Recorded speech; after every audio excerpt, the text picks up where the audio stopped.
Hoy continuamos con la serie de charlas que se llama Hábitos, ¿ok? Entonces hoy es la segunda parte de esta serie que se llama Hábitos y básicamente a manera de repaso, la semana pasada iniciamos y dijimos que un hábito es simplemente una conducta repetida, una conducta que repetimos constantemente y que todos tenemos buenos hábitos y malos hábitos y que hoy somos el producto de nuestros hábitos. En cualquier área de la vida, si estás satisfecho en esa área, es producto de tus hábitos. Y en cualquier área en la vida en la que no estés contento, en la que no estés satisfecho con los resultados que tienes, también podrías trazar esa insatisfacción a una serie de hábitos que no estás teniendo o malos hábitos que estás teniendo. Entonces hemos hablado acerca de que si vamos a mejorar en algún área que queremos mejorar, necesitamos ver los hábitos que estamos teniendo ahí. Y también definimos que un buen hábito es una conducta positiva que requiere mucha intencionalidad. Y la pregunta que hemos estado trabajando es, ¿por qué es tan difícil romper malos hábitos e iniciar hábitos nuevos? ¿Por qué es tan difícil romper malos hábitos e iniciar buenos hábitos? Sabemos que es difícil en la dieta, sabemos que es difícil en el ejercicio, sabemos que es difícil tal vez si el hábito que estás tratando de hacer es levantarte más temprano, o tal vez en tu espiritualidad quieres orar más o quieres algunos incluso tal vez en un momento hacer un ayuno. Yo tengo un grupo de Biblia que dirijo de hombres que nos vemos de vez en cuando y hacemos un ayuno durante el año, hacemos un ayuno de varios días y siempre es todo un reto, ¿verdad? Porque no tenemos el hábito de hacerlo la mayoría. Entonces, en cualquier área de tu vida que quieras cambiar, vas a encontrar que el cambio es difícil. Vas a encontrar que el cambio no es fácil, que en cierta forma, como dijimos en la primera charla, nuestro cerebro busca optimizar y automatizar y seguir haciendo las mismas cosas que hacemos todo el tiempo.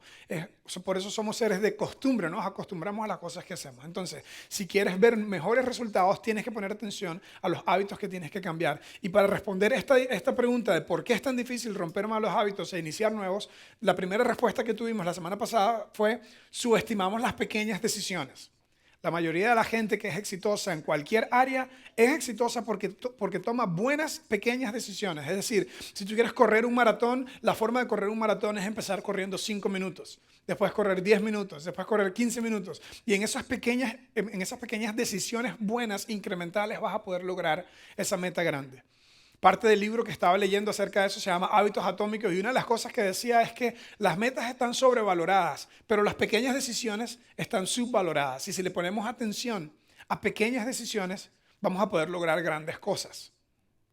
Esa fue la charla pasada. Y la verdad es impresionante como si tú ves a alguien que es exitoso en algún área de la vida, hay una serie de pequeñas decisiones buenas que está tomando en esa área. Entonces, en lugar de pensar en grandes cosas que queremos hacer, deberíamos pensar cuáles son las pequeñas decisiones más importantes que tenemos que tomar. ¿Ok? Entonces, esa es la primera parte y la charla está en la página web y en la aplicación móvil y ahí la pueden encontrar. Hoy quiero responder la misma pregunta de por qué se nos hace tan difícil romper malos hábitos e iniciar nuevos. Y lo quiero responder con una segunda respuesta que va a ser un poco más profunda. ¿Ok? Vamos a pasar un poco a hablar de más allá de simplemente un hábito. Creo que está muy relacionado con el tema de los hábitos porque comienza con hábitos, pero vamos a ir a un nivel mayor de profundidad. ¿Qué significa esto? La segunda respuesta de hoy es la razón por la que muchas veces nos cuesta cambiar un hábito malo o iniciar un hábito nuevo bueno, es porque no es un asunto de convicción personal. No estamos convencidos de que tenemos que hacerlo. No estoy convencido de que necesito esa dieta, no estoy convencido que necesito comer menos azúcar, no estoy convencido que necesito hacer más ejercicio, no estoy convencido que debo levantarme temprano y ser más productivo en la mañana, no estoy convencido y por no estar convencido, no es una convicción personal, no lo hago. Y ahora incluso quiero pasar a un nivel más allá, porque vamos a hablar de convicciones personales al nivel de valores y al nivel moral, al nivel de decisiones que informan nuestros valores y nuestros valores impactan la conducta que tenemos. Entonces vamos a definir qué es una convicción personal para los propósitos de esta charla. ¿Ok? Una convicción personal es una creencia firme que se convierte en un estándar de conducta. Una creencia firme que se convierte en un estándar de conducta. Entonces, al pensar en esta idea de una creencia firme que se convierte en un estándar de conducta, vamos a hablar de algunas cosas que necesitamos tener, hábitos que se convierten en convicciones que protejan nuestra conducta para evitarnos daño. Yo siempre digo, en el mundo tal y como lo conocemos, hay demasiado dolor. Hay dolor que vamos a enfrentar todos. Todos vamos a enfrentar alguna crisis, o algún familiar con una crisis, todos vamos a enfrentar pérdidas, todos vamos a enfrentar momentos muy duros y así es la vida. Es parte incluso tal vez de la caída, es parte incluso de esta naturaleza o este problema común que todos enfrentamos que se llama el pecado. Los que somos creyentes creemos que Dios es más grande que este momento y que la historia tiene sentido y que va a haber un día donde Dios va a sanar todo dolor y todo llanto y todos vamos a estar felices con Dios y va a haber una fiesta. Pero mientras tanto en este mundo vamos a enfrentar dolor. Pero parte de lo que hace esto peor es que la mayoría de nosotros nos causamos dolor que yo le llamo dolor innecesario. Aparte del dolor que es inevitable, hay mucho dolor que nos causamos que es completamente evitable. Y la razón que nos causamos ese dolor que es evitable es porque no tenemos convicciones personales claras, porque no tenemos convicciones personales fuertes. Entonces vamos a hablar un poco de eso. Yo empecé a aprender de esto en la iglesia en la que crecí. Estoy muy agradecido porque crecí en una iglesia donde me enseñaron cosas de Dios desde muy pequeño. Cuando tenía como 11, 12 años nos contaron una historia para ilustrar la idea de convicciones personales. Y nos mostraron una foto como esta. Nos mostraron una foto que básicamente con una foto como esta nos contaron una historia. De hecho, esta foto es de una ruta. ¿Alguien sabe dónde es esto? ¿Dónde? Bolivia. Aquí está nuestra camarógrafa, sabe dónde es. Esta es la ruta de la muerte. Y obviamente si ella fue, sobrevivió. Porque está aquí contando la historia. Pero la mayoría de la gente no cuenta la historia en esa ruta. La llaman la ruta de la muerte. Hay unos trillos súper famosos para hacer bici de montaña y también es uno de esos lugares que está denominado como la carretera más peligrosa del mundo, allá en Bolivia. No era esta foto específica, pero nos mostraron una foto como esta. Incluso había un camión que estaba pasando en esa foto y nos contaron una historia para enseñarnos a tener límites personales. La historia iba más o menos así. Nos dijeron que había un hombre que tenía una empresa que movía productos, materiales desde la montaña en una ruta muy peligrosa que se veía como esta y necesitaba contratar a un muy buen chofer. Pero para contratar a este muy buen chofer hizo una serie de entrevistas que tenía solamente una pregunta. Y la pregunta era, ¿cuál es la distancia más cercana que usted puede manejar nuestros camiones sin caer en el abismo? ¿Cuál es la distancia? Algunos respondían 1 metro, 2 metros. Y obviamente, ¿verdad? Yo con 11 años, competitivo ya era, ¿verdad? Desde ese momento como soy ahora. Yo decía, si yo fuese el chofer, yo manejo eso a unos 10 centímetros y no me caigo. Y yo pensando, qué gato yo, ¿verdad? Esa es la respuesta correcta. Y resulta que el teacher de la escuela dominical nos dijo, la respuesta correcta fue, un señor vino y dijo, de ir lo más lejos posible. Y a él fue el que le dieron el trabajo. Porque era el chofer más sabio, que iba a alejarse de la línea del peligro lo más lejos posible. Y yo recuerdo que primero pasé pena porque yo dije que lo podía hacer a 10 centímetros. Y después se me quedó esa metáfora, esa historia en la mente. Que donde yo veo el peligro, debo alejarme lo más posible. Y a eso es lo que nos ayudan los límites personales. A eso es lo que nos ayudan las convicciones personales. La convicción personal nos va a ayudar a alejarnos del peligro y a tener decisiones previamente tomadas. Decisiones previamente tomadas para que en el momento de la dificultad, en el momento de la tentación, no tengamos que decidir porque ya la decisión está tomada. Pero parte del problema es que esto se utiliza mucho para juzgar a las personas.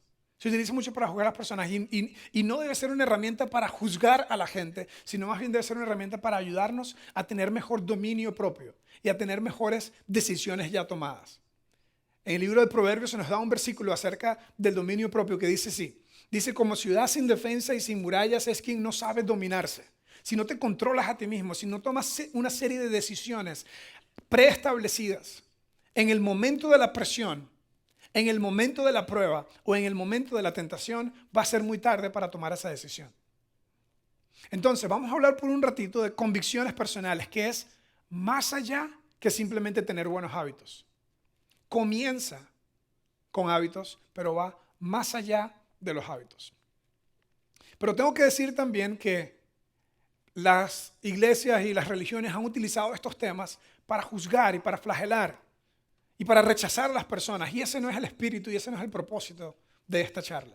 Al contrario, más bien debemos hacer una diferenciación entre hechos, entre opiniones, entre creencias y prejuicios. De hecho, tengo una pequeña lámina que habla un poco de eso. Debemos entender cuál es la diferencia entre hechos, luego si quieren ponemos todos de una vez, hechos, opiniones, creencias y prejuicios. La mayoría de los casos, las iglesias se han enfocado en hacer sus propias creencias, pero las utilizan como prejuicio. La mayoría de la gente se siente juzgada. Entonces, un hecho es algo que puede ser verificado por evidencia. ¿Ok? Opiniones es conclusiones que las personas sacamos, ojalá teniendo suficiente evidencia. Una creencia tiene que ver más con la forma en la que crecimos y las cosas que nos enseñaron que tienen que ver con valores y que tienen que ver con religión o que tienen que ver con espiritualidad. Lo que creemos acerca de la vida, lo que creemos acerca de Dios, lo que creemos acerca de los valores que nos enseñaron. Y luego prejuicios. El prejuicio es una creencia que yo me formo o una opinión que yo me formo acerca de otra persona basado en lo que veo, pero estoy juzgando a esa persona. Y hoy quiero dejar muy claro que lo último que queremos en Open House es ser prejuiciosos. Lo último que queremos, al contrario, queremos ser un lugar donde todo el mundo puede ser aceptado, donde todo el mundo puede ser bienvenido y donde todo el mundo es retado y motivado a acercarse más a Dios y convertirse en la mejor versión de sí mismo y tener una relación más profunda con Dios. Entonces, pero debemos entender entonces el prejuicio o el juicio con el buen juicio, ¿ok? Entonces, juicio buen juicio versus juzgar. Buen juicio versus juzgar, o podríamos poner aquí buen juicio versus prejuicio, ¿ok? Entonces, por ejemplo, si yo digo, las mujeres no saben manejar muy bien, ¿eso es un prejuicio, es una opinión, es un hecho o una creencia? Los hombres están calladitos, ¿verdad? Los hombres están en prejuicio, es un prejuicio, mi amor, no, jamás. Vos manejas demasiado bien. Pues yo estaba en el ensayo de hoy pasando estas láminas, ¿verdad? Y hice esa pregunta viendo esa lámina. Yo dije, si las mujeres no manejan, si yo digo las mujeres no saben manejar bien, ¿qué es eso? ¿Una opinión, un juicio, un hecho? Y Jime, la que estaba cantando ahorita, dijo, eso es una estupidez. Y esa es una mujer firme ahí, ¿verdad? Una mujer. Mi esposa maneja súper bien, maneja mejor que yo, maneja firme, maneja rápido incluso. Entonces es un prejuicio, es incluso una generalización. Entonces el punto es, hoy no queremos que nadie se sienta prejuzgado, pero lo que sí queremos es que todos aprendamos a tener buen juicio. Que todos aprendamos a tener buen juicio. La gran diferencia entre juzgar y buen juicio, entre prejuicio y buen juicio es que el prejuicio es cuando yo hago una opinión y formo una idea acerca de ti. Pero el buen juicio es cuando yo examino cosas o personas para sacar una conclusión para mí. ¿Ok? Entonces por eso vamos a hablar de convicciones personales. Las convicciones personales son las que nos van a ayudar a alejarnos más de la línea del peligro. En cierta forma, una convicción personal me lleva a formular una pregunta como esta. A la luz de mis experiencias previas, mis circunstancias actuales y mis metas futuras, ¿cuál es la decisión más sabia en esta situación? A la luz de mis experiencias previas, es algo personal. Mis experiencias, mis circunstancias y mis metas, ¿qué es lo que yo debo hacer? ¿Cuál es la decisión más sabia para tomar en esta situación? Y parte de la razón que es tan importante hablar de esto es porque en el momento de la presión, en el momento de la prueba y en el momento de la tentación no es el momento de decidir. Tenemos que, yo dije antes predecidir, pero me dijeron que esa palabra no existe. Entonces tenemos que decidir previamente. Tenemos que tomar una serie de decisiones y eso es parte de lo que nosotros enseñamos a nuestros estudiantes, por ejemplo. Si tú tienes jóvenes, adolescentes, nosotros cuando enseñamos lo que la Biblia enseña de la sexualidad, no simplemente le decimos hay que abstenerse hasta el matrimonio porque si no vas a estar en pecado y Dios te va a castigar. No les enseñamos eso. Les enseñamos a predecidir. ¿Cuál es la convicción personal que tienen que tener? A predecidir hoy, a decidir antes de que se enfrente a una tentación, de que se enfrente a una prueba, a decidir antes qué es lo que quiere para sí mismo, qué es lo que quiere para el futuro. Cuando se trata de nosotros como adultos, porque algunos pueden decir, pero qué dicha, qué bueno que tengo mis hijas en esta iglesia que les están enseñando eso, muy bueno. Pero ¿qué acerca de nosotros como adultos?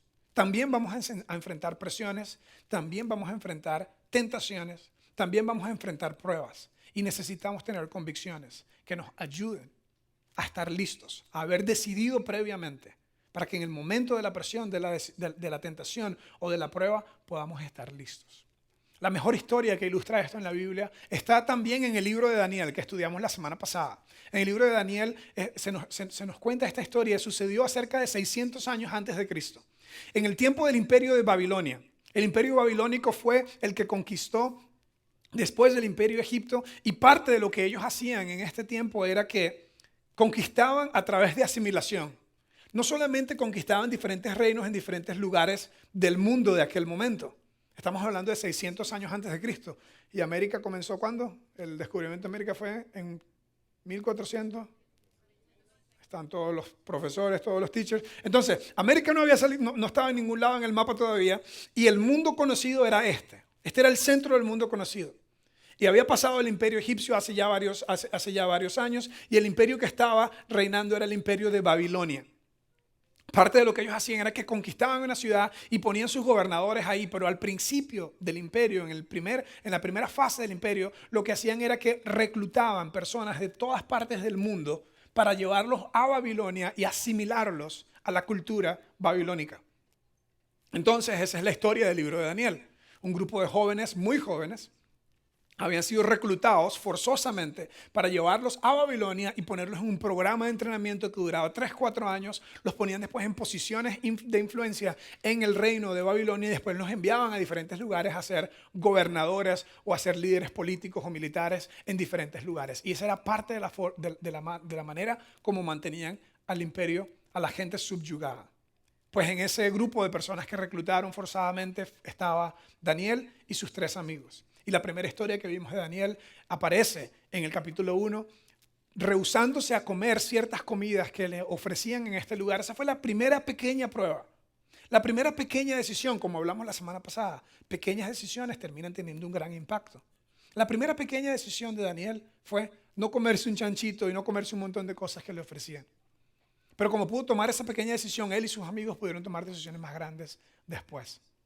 Estamos hablando ahora 20 años después de aquel día, cuando le dijeron que no, y por 10 días comieron frutas y vegetales y estuvieron más robustos y más fuertes que todos los demás. 20 años habían pasado, y mucho pasa en 20 años, ¿verdad? El imperio de Babilonia estaba en su apogeo, en su mejor momento, en la época de oro. Nabucodonosor se le habían ido los humos a la cabeza porque había conquistado demasiado. Y decidió que no solamente Marduk era un dios, y no solamente había muchos otros dioses babilonios, sino que él también era un dios. Y decidió construirse una estatua enorme, una estatua de 30 metros de altura y de 3 metros de anchos. Era como una especie de obelisco, un monumento enorme en una plaza central allá en Babilonia. Y mandó por decreto que todo el mundo debía inclinarse ante la estatua varias veces al día. Y para marcar esto, puso una serie de instrumentos musicales que varias veces al día iban a sonar. Y cuando sonara el instrumento musical por decreto del rey, todo el mundo debía inclinarse a la estatua de Nabucodonosor, que representaba a él como deidad y a los dioses de él. Recuérdate, en esta ciudad había gente de todas partes del mundo. Era una ciudad pluralista, era una ciudad diversa. Y hasta ahora los judíos tenían libertad religiosa y todo el mundo tenía libertad religiosa. Lo que el rey estaba pidiendo no era que dejaran de adorar a sus dioses, sino que adoraran también la imagen del rey. Al dios Nabucodonosor, según él, y todos los dioses que esto representaba. Pero Sadrach, Mesach y Abednego, que habían estado tomando buenas decisiones, pequeños hábitos, cuando llegaron a este momento de gran prueba, porque para ellos no era una opción inclinarse ante esta estatua. ¿Por qué? Porque hace muchos años Dios le dio a Moisés una serie de mandamientos donde el segundo decía: no tendrás dioses ajenos delante de mí, no te harás imagen ni ninguna semejanza de lo que está arriba en el cielo o abajo en la tierra, no te inclinarás a ellas ni las honrarás, porque yo soy el Señor tu Dios fuerte y celoso y visito la maldad de los padres sobre los hijos hasta la 3ª y 4ª generación. Vea que si no me sirvió ir a la escuela dominical. Estos muchachos se conocían ese texto de memoria, como lo acabo de recitar yo. Y cuando le dijeron que había que inclinarse ante una estatua, ellos dijeron: nada que ver. El Señor dijo: Dios es inmaterial, el creador, y no hay ninguna forma de que nosotros nos vamos a inclinar ante esa estatua. Y aquí comienza la historia de hoy.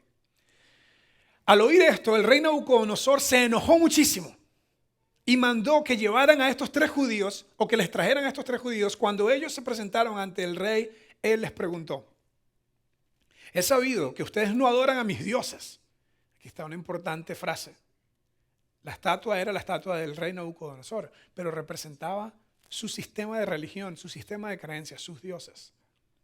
En cierta forma, este pluralismo es peligroso, porque le estaba diciendo: ustedes no tienen que dejar de adorar a su Dios, a Yahweh, a Jehová. Lo que tienen que hacer es adorar a mis dioses también. Es decir, nosotros no vamos a ser exclusivos en nuestra religión, ¿no? Solamente que tienes que reconocerme a mí como deidad y a mis dioses como deidad. Y no quieren inclinarse ante la estatua de oro. ¿Es cierto esto? Voy a darles una oportunidad. Si al escuchar la música se inclinan ante la estatua y adoran la estatua, no les haré nada.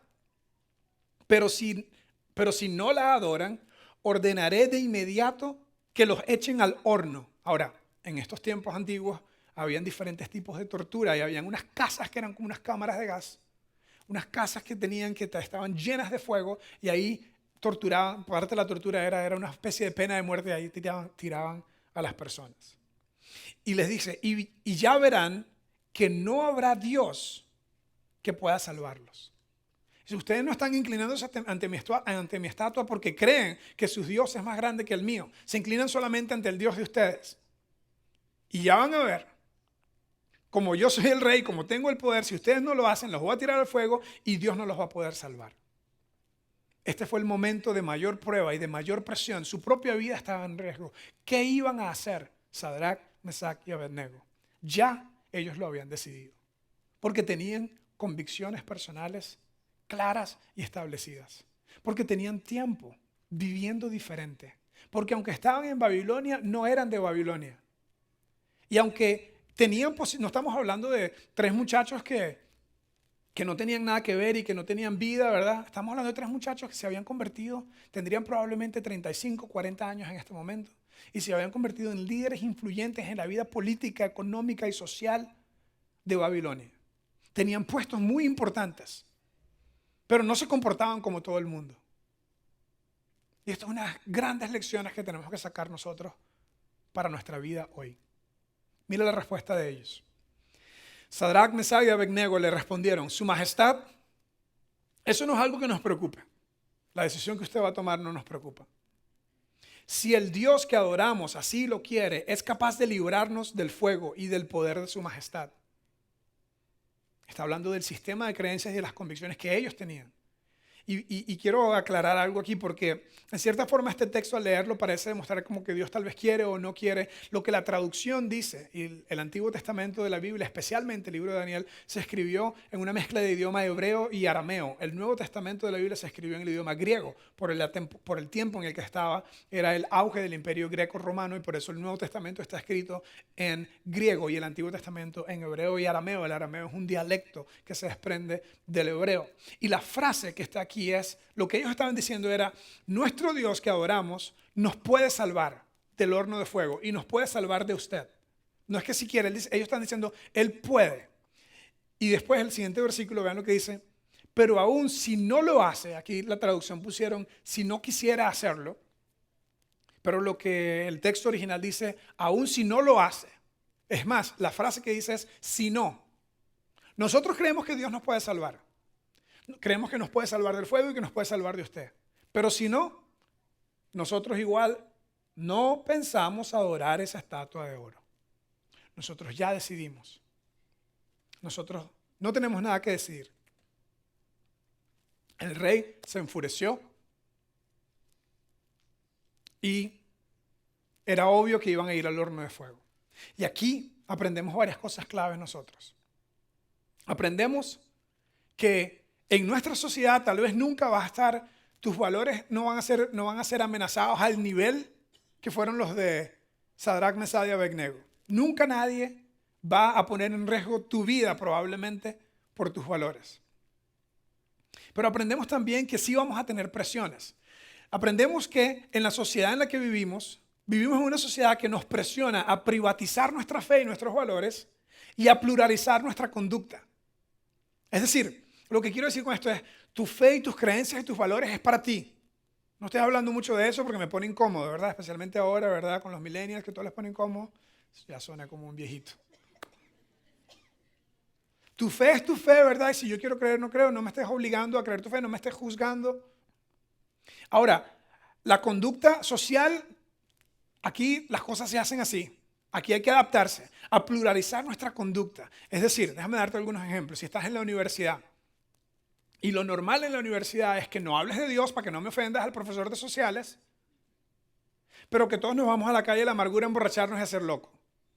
Entonces, la sociedad nos presiona a, por un lado, privatizar nuestra fe y por otro lado, encajar en la cultura haciendo lo que todo el mundo hace. Si tú eres un joven que está en la Universidad de Costa Rica, tú tienes que decidir antes de enfrentarte a la presión, antes de enfrentarte a la tentación, antes de enfrentarte a la prueba, tienes que decidir cómo vas a vivir.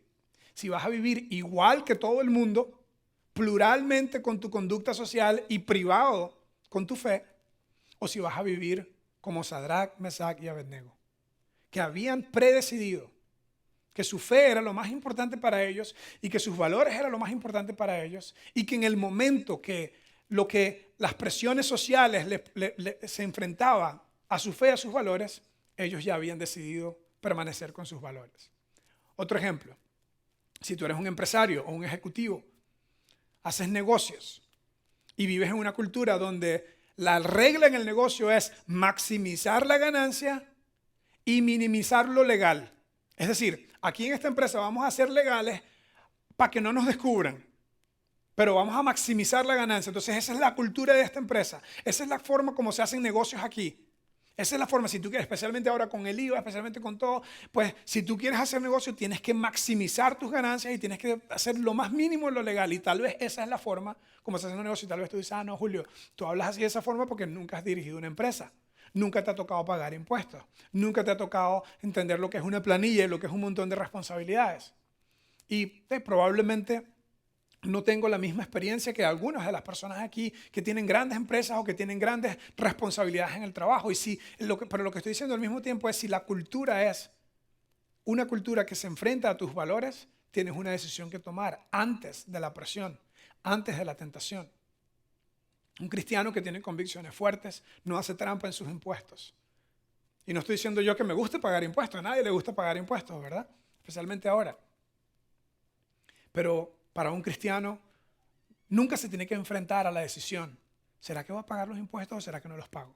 Ya es una decisión que tomó. Ya es una decisión que tomó porque sus convicciones personales se lo indican. Mi esposa y yo hemos estado hablando mucho recientemente, para dar otro ejemplo, acerca del tema del alcohol. El tema del alcohol con los niños. En Estados Unidos la edad para tomar es 21 y los chiquillos empiezan a tomar como a los 18, ¿verdad? Aquí en Costa Rica la edad es 18 y empiezan a tomar como a los 13. Algunos papás se ríen y se ponen nerviosos porque yo tengo varios amigos que tienen varios papás que tienen hijos en edades de adolescencia y están preocupados porque en todas las fiestas están tomando y los chicos se están emborrachando y no tienen todavía 14, 15 años. Y yo tengo 3 hombres, ¿verdad? Y 3 hijos. Y parte de lo que estamos haciendo es cómo vamos a criarlos en esta área para que puedan tener convicciones personales, para que antes de enfrentarse a la presión social, antes de enfrentarse a la tentación, antes de enfrentarse a las pruebas que van a tener, puedan llegar con una decisión ya tomada. Entonces, como cristiano, vas a seguir en esta sociedad tal como Sadrach, Mesach y Abednego estaban en Babilonia. Pero tienes que tomar decisiones de forma anticipada. Tienes que aprender algunas lecciones de estos muchachos para tomar decisiones de forma anticipada y poder pasar la tentación, poder soportar la presión. Déjame mostrarte algunas lecciones que aprendemos de estos chicos. Primero, la primera lección que aprendemos es que ellos habían decidido previamente servir a Dios antes que a los hombres. Y aquí solamente en esta hay 2 enseñanzas. Decidir previamente qué vas a hacer cuando te enfrentes a una tentación, qué vas a hacer cuando te enfrentes a una presión social, qué vas a hacer cuando te enfrentes a una prueba. Si vas a seguir lo que Dios dice o vas a hacer lo que te dice el círculo en el que estás. Ellos habían decidido. Este rey cree que es el rey, Se le fueron los humos a la cabeza porque es rey ahora de otros reyes y él cree que él es el rey de reyes, pero nosotros servimos al verdadero rey de reyes. Y cuando lo que él dice y lo que dice nuestro verdadero rey de reyes dice, se enfrenten, nosotros ya decidimos ir con nuestro Dios. En tu trabajo, tú también puedes decidir que vas a servir a Dios y no a los hombres, que vas a servir a Dios y no a cualquier otra tentación o presión que venga. La segunda lección que tenemos es, estos muchachos estaban dispuestos a hacer lo correcto sin importar las consecuencias. Estaban dispuestos a hacer lo correcto sin importar las consecuencias. No importa si perdemos plata, no importa si dicen que soy un bobo, no importa si dicen lo que sea, estoy dispuesto a hacer lo correcto. Recientemente conocí a una persona que le tengo ya una gran admiración. Es un señor que está mayor y tuvo puestos muy importantes en diferentes lugares políticos en Costa Rica. Tuvo puestos en gobiernos de hace mucho tiempo y fue responsable por su firma, se aprobaban cosas millonarias con entidades internacionales. Y él nos contaba en una reunión que tuvimos recientemente que muchas veces sentía la presión de personas de decirle o de pedir mordidas o de poner créditos más grandes y involucrarlo en cosas que tal vez nunca nadie se iba a dar cuenta, pero él había decidido hacer lo correcto aunque hubieran consecuencias. Y las consecuencias en ese caso era que le decían a él que era el bobo, que no lo hacía. Y todo el mundo en ese mundo lo hace. Todo el mundo sabe que en este ministerio las cosas se mueven así y lo único que tiene que hacer es firmar. Y como él no lo hacía, decían, no, ese es el bobo. Y él había decidido, pues, soy el bobo, pero yo no voy a firmar eso. Otra cosa que hacía era cuando le tocaba viajar, todos sus amigos se iban, ¿verdad?, a comportarse como carajillos de 18 años y a olvidarse que estaban casados. Pero él dice que le aprovechaba, se iba al hotel y llamaba a su esposa y hablaba con sus hijos. ¿Y qué le decían los amigos? Le decían, ese es el bobo. Ese es el bobo que aburrido, no tiene vida. Y él está en la última etapa de su vida con un matrimonio que mantiene, con una vida intachable, habiendo estado en el servicio público y sin ninguna cola que le majen. Él, el bobo, él, el aburrido, había estado dispuesto a hacer lo correcto sin importar qué consecuencias tuvieran. Y eso es lo mismo que habían hecho estos chicos. ¿Y qué quiere decir eso? ¿Cuál es el punto? Hacernos sentir a nosotros, ¿verdad?, súper mal y que, ay, qué bien por él. No. El punto es que si nosotros queremos tener una mejor vida en cada una de las áreas de nuestra vida, necesitamos llegar con decisiones preestablecidas, con decisiones ya tomadas acerca de qué vamos a hacer en el momento de la tentación, qué vamos a hacer en el momento de la prueba y qué vamos a hacer en el momento de la presión. La tercera lección de estos chicos es que ellos decidieron confiar en Dios aunque Él no actuara como ellos esperaban. Recuérdate cuando dijeron, nosotros creemos que Dios nos puede salvar del fuego y de usted, pero si no lo hace, igual nosotros seguimos confiando en Dios. Y qué bonito esto, ¿verdad? Qué nivel de fe más profundo. La mayoría de nosotros, incluyéndome a mí, tenemos una fe muy frágil. Tenemos una fe que si Dios me bendice y si Dios me da, y si Dios me lleva y si Dios me abre las puertas y las ventanas, pues qué dicha Dios. Pero si Dios no se comporta como yo creo que Dios se debe comportar, si Dios no se comporta como mi concepción humana me indica, entonces no. Entonces, Dios mío, ¿dónde estás? Dios mío, tírame una soga. Y yo sí creo que Dios quiere lo mejor para nosotros, pero Dios ve el mundo de una forma muy distinta como nosotros la vemos. A veces Dios no nos va a salvar del fuego. A veces Dios no nos va a dar una oración, una petición. A veces Dios se va a comportar de formas que nosotros no entendemos e incluso de formas que no estamos de acuerdo. ¿Qué vamos a hacer? ¿Nuestra fe va a soportar esa presión, esa prueba? ¿O vamos a dejar todo tirado? Es muy importante aprender esta lección. Yo creo que parte de lo que estos chicos tenían era que vivían de una forma muy diferente. Y yo creo que eso es una lección para nosotros también. Lo puse de esta manera. Aunque ellos estaban en Babilonia, vivían de forma muy diferente. De cierta forma, como Dios nos dice a los cristianos, están en el mundo, pero no son del mundo. Ustedes están en Babilonia, pero tienen que vivir de forma diferente. ¿Sabes que esto es una gran aspiración para mí? Yo tengo una pequeña empresita y estoy haciendo diferentes cosas en mi trabajo, en mis círculos sociales. No se trata de retraernos, aislarnos y no en una montaña, ¿verdad? Estar en meditación todo el día, ese no es el punto. Daniel y sus amigos tenían posiciones de gran influencia. Eran líderes en sus campos, pero vivían muy diferente. Cuando se trataba de valores, cuando se trataba de presión, de tentaciones, ellos ya tenían una decisión. Déjame preguntarte, ¿estás tú viviendo diferente? En la forma como tú conduces tus negocios, en la forma como tú conduces tu vida social, en las decisiones que tomas, en tu matrimonio. ¿Estás viviendo diferente o estás viviendo igual? ¿Estás pluralizando tu conducta como todo el mundo lo hace? Entonces aquí eso se hace así. Imagínate el impacto que tendríamos en nuestra vida personal y en nuestra comunidad, en nuestros círculos de influencia, si nosotros decidimos que aunque vivimos en una especie de Babilonia, no somos de aquí. Que tenemos un Dios que informa y protege nuestras convicciones personales. Un Dios que nos dice, aunque todo el mundo lo haga, eso no significa que tú lo tienes que hacer. Así como Sadrach, Mesach y Abednego comenzaron con pequeños hábitos que informó su conducta y después lograron pasar las presiones, las tentaciones y las pruebas, así tú y yo también podemos hacerlo. Entonces, tenemos 7 días antes de la última charla y la tarea es esta pequeña pregunta. Esta es la conclusión y la tarea es esta pequeña pregunta. ¿Qué convicciones personales debes establecer? ¿Qué convicciones personales debes establecer en tu vida? Tal vez es algo que tiene que ver con alguna conducta social, tal vez algo que tiene que ver con tu matrimonio, tal vez algo que tiene que ver con tu empresa. Pero no puedes vivir como todo el mundo y ser luz a la vez. No puedes vivir como todo el mundo y tener una relación profunda con Dios. Tienes que ser diferente.